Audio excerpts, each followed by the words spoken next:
আল্লাহু আকবার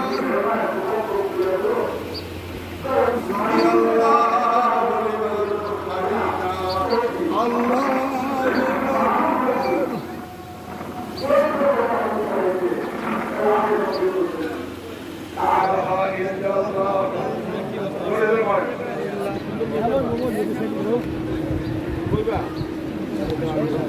হিসাবটা আমার সুরেশ্বর বাবা বলে গেছেন যে তোমরা এইভাবে করো, তাহলে ঠিক মানে ঈদের দিনটাই পাইবা, ওই হিসাবটা আমরা করি।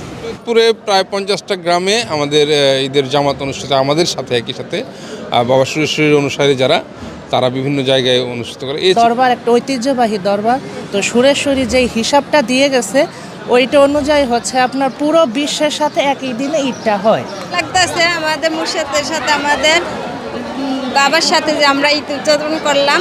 আমাদের বাচ্চা আসছে, বড় আপারা আসছে, ভাগ্নিরা আসছে, বড় ভাইরা আসছে, আশেপাশে লোক যারা আছে আমাদের এখানে সবাই আসছে।